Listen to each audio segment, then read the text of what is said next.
बहुत रो रहे थे, सब बहुत ज़्यादा रो रहे थे। लोगों को ये डर पड़ गया भाई, वो वीडियो इस तरह से आई सामने कि लोगों को यूं लगा कि जैसे इकरा कंवल को बेटी पैदा करने के बाद अचानक से गिरफ्तार करने आ गए। अस्सलाम वालेकुम ख़वातीन हज़रात, मैं हूं आपका मेज़बान सुमैर। तो आज के नए प्रोग्राम में हम आपको खुशामदीद कहते हैं। दोस्तों, आज भी हमारे पास बहुत ज़बरदस्त किस्म की खबरें हैं, बहुत ज़बरदस्त किस्म की बातें हैं, अपडेट्स हैं। लेकिन सबसे पहले मैं एक अफसोसनाक खबर के बारे में बात करूंगा। शायद आपको फ़नी लगे, लेकिन बात यहाँ पर है दुख की।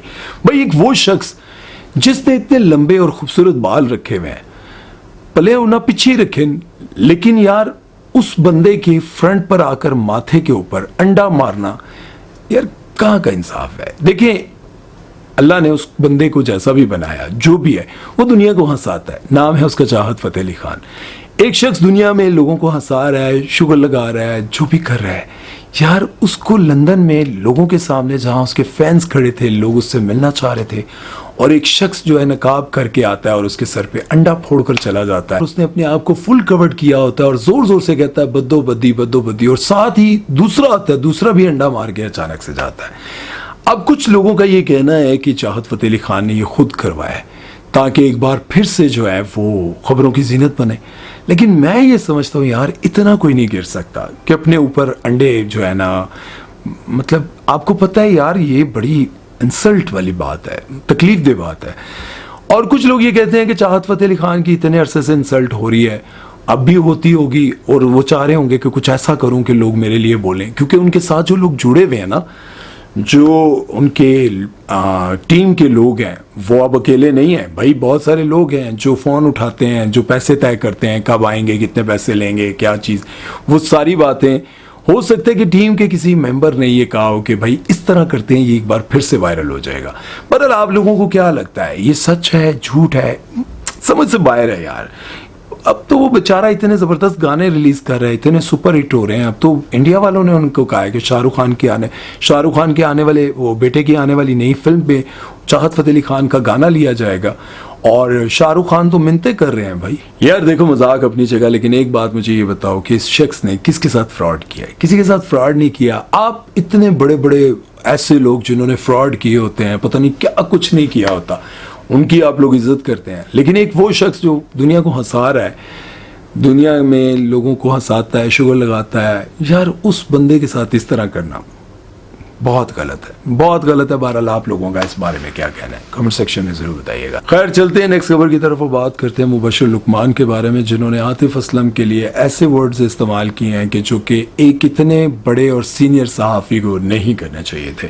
खैर, दूसरी तरफ जो वजह है वो भी मैं आपको बताता हूँ। उसके पीछे क्या वजह है वो कोई नहीं जानता होगा। क्या वजह थी कि आतिफ असलम ने इतनी बड़ी और गलत हरकत की, सच भी थी या नहीं थी, किसी ने अपनी आंखों से देखा भी है कि नहीं देखा।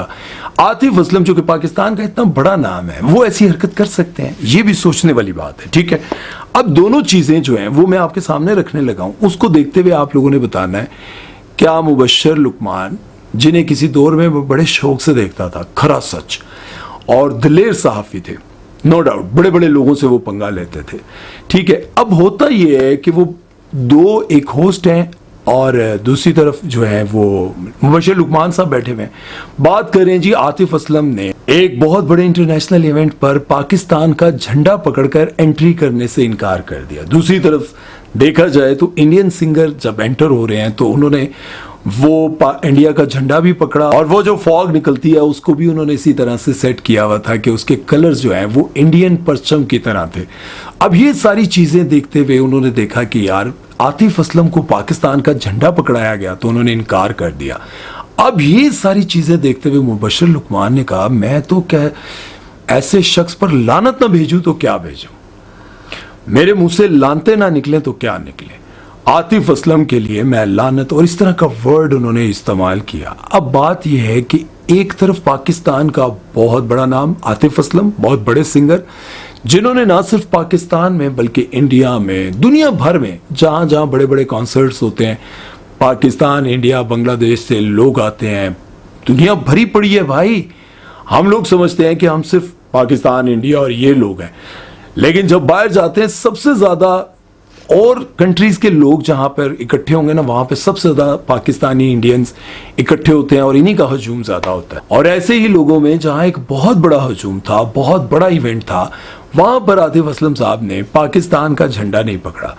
अब इस पर लानते देना, वो वजह क्या है? क्योंकि आतिफ असलम साहब अनकरीब पाकिस्तान को छोड़कर बाहर शिफ्ट होने जा रहे हैं हमेशा के लिए।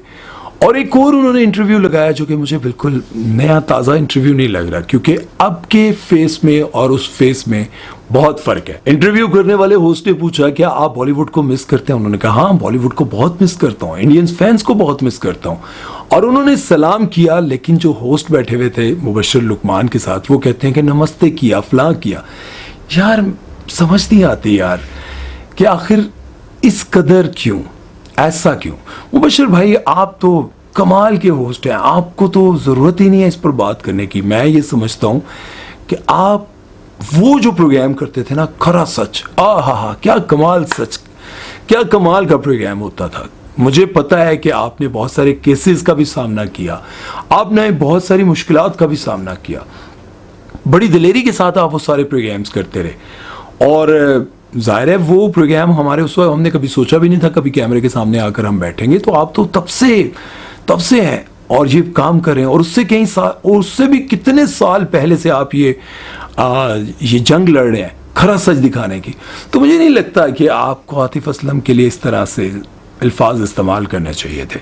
हो सकता है कि ऐसा ना हुआ, हो सकता है किसी ने ऐसी अफवाह फैलाई हो। ऐसा हो नहीं सकता ना कि जिस मुल्क ने उनको इतनी इज्जत दी है, जिस मुल्क के लिए उन्होंने इतने नगमे गाए हैं, जिस मुल्क की वजह से वो आतिफ असलम बने हैं, पाकिस्तान के सुपरस्टार बने हैं, वो पाकिस्तान का झंडा ना उठाएं। आखिर ऐसी क्या वजह है कि ये सब कुछ हुआ? और मुझे नहीं लगता कि किसी बड़े नाम को, किसी बड़े सहाफ़ी को इस तरह की लैंग्वेज इस्तेमाल करनी चाहिए। हो सकता है मुबशर भाई को मेरी ये बातें, मुबशर लुकमान साहब को बुरी लगे, लेकिन उनके साथ बैठे जो होस्ट हैं वो भी एक समझदार इंसान है, सीनियर हैं, उनको भी ये बातें इस तरह की नहीं करनी चाहिए। बहरहाल अब आप लोगों की इस बारे में क्या राय है कमेंट सेक्शन में ज़रूर बताइएगा। खैर चलते हैं नेक्स्ट खबर की तरफ, वो बात करते हैं एस्ट्रोलॉजी यानी कि इकरा कंवल के बारे में। इकरा कंवल की एक रोते हुए बहुत ज़्यादा वीडियो वायरल हुई, बहुत रो रहे थे सब, बहुत ज़्यादा रो रहे थे। लोगों को ये डर पड़ गया भाई, वो वीडियो इस तरह से आई सामने कि लोगों को यूँ लगा कि जैसे इकरा कंवल को बेटी पैदा करने के बाद अचानक से गिरफ्तार करने आ गए हैं। भाई इतना ज़्यादा वो रो रही थी कि सभी रो रहे थे, और जिसने वो वीडियो बनाकर लगाया, मुझे यूँ लगा कि अचानक से ना इकरा कंवल वाकई इस हालत में अरेस्ट हो रही हैं। तो खैर जब मैंने जाकर देखा तो पता ये चला कि भाई उनकी बेटी हुई है, तो वो बेटी के पैदा होने पर रो रहे थे।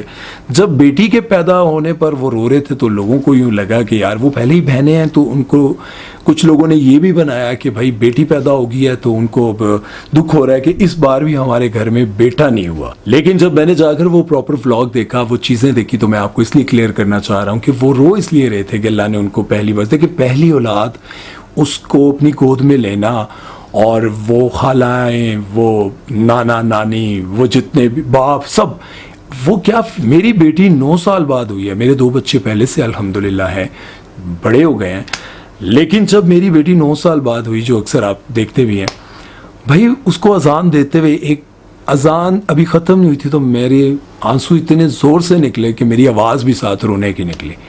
कि ये एक फील जो है ना, वही समझ सकता है जो अपनी औलाद से मोहब्बत करता है। तो भाई उनके यहाँ तो पहली बार बच्चा हुआ। खैर ये खुशी के आंसू थे, लेकिन इकरा कंवल ने एक साथ में पोस्ट भी लगाई थी कि अरीब ने बहुत दुआएं की थी कि अल्लाह उनको बेटी अता करे। लेकिन लोगों ने कमेंट सेक्शन में जाकर क्या लिखना शुरू कर दिया, भाई आपके यहाँ एक नया कंटेंट पैदा हुआ है। यार ये लोगों ने क्यों लिखा है? भाई आपको नया कंटेंट बनाने के लिए अल्लाह ने एक नया मौका दे दिया, एक और मौका दे दिया। अच्छा उसके बाद लोगों ने लिखा कि चलो जी हुण ते तुहाडा एक और व्लॉगर, एक और अकाउंट, एक और पैसा कमाने का जरिया। भाई वो छोटी सी बच्ची कैमरा चाह के कह सकती है अस्सलाम वालेकुम, भाई व्लॉग शुरू कर सकी। यार अजीब बातें हैं यार।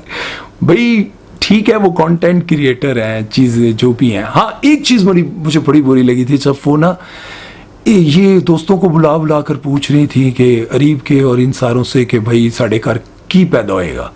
ये बड़ी अजीब बात लग रही थी। भाई आके वो ये तो बाहर होता था कि वो गोरे जो है ना सब पैदाइश से कुछ दिन पहले सारे दोस्त इकट्ठे होते हैं तो वो अपने आइडियाज़ देते हैं कि भाई तेरे करके पैदा होएगा, कोई कुड़ी कहता है, कोई जाकत कहता है, इस तरह की चीज़ें जो हैं वो आती हैं।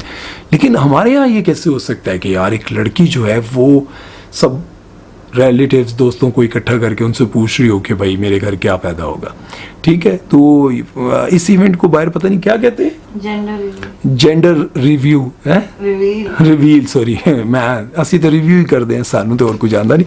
बहरहाल मैं ये कहना चाह रहा था कि भाई इसके बाद इकरा कंवल के लिए खतरा है। खैर अब इकरा कंवल को ये खतरा है कि वो बहुत जल्द अरेस्ट हो जाएंगी, क्योंकि एनसीसीआई से उनको नोटिफिकेशन जारी हो चुका था, उनको बुलवा लिया था। उन्होंने कहा कि मैं 2 महीने बाद जो है आऊंगी, और पाकिस्तान के सबसे बड़े वकील हैं मियाँ, क्या नाम है, मियाँ इशफाक साहब को उन्होंने हायर किया, महंगे भी और बहुत बड़े भी, जिन्होंने इमरान रियाज का केस लड़ा, उसके बाद रजब भट्ट के बहुत सारे केसेस उन्होंने लड़े, उसके बाद अब वो जो है शुभ सरकार के खिलाफ भी केस लड़ने जा रहे हैं, वो भी केस आपके सामने आएगा।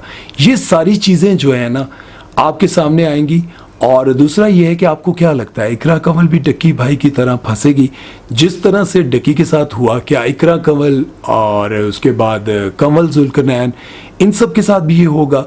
और शहर में देहात जो मुदस्सिर और ये जितने सब लोग हैं इनके साथ भी ऐसा होगा? जितने लोगों ने गेमिंग को प्रमोट किया, जुए को प्रमोट किया, उनके साथ होगा?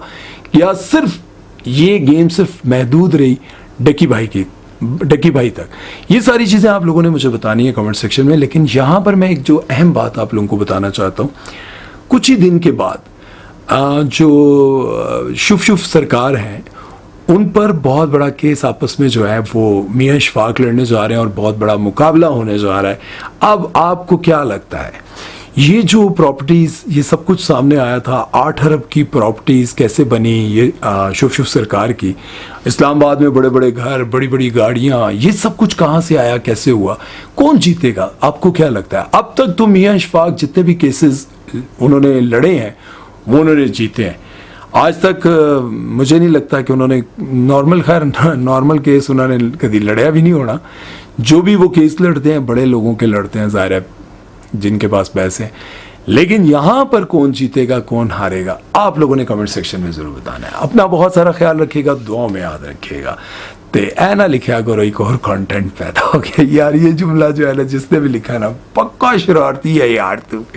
अपना ख्याल रखिएगा, दुआओं में याद रखिएगा। सुमैर चौधरी को दीजिए इजाज़त। अल्लाह हाफ़िज़।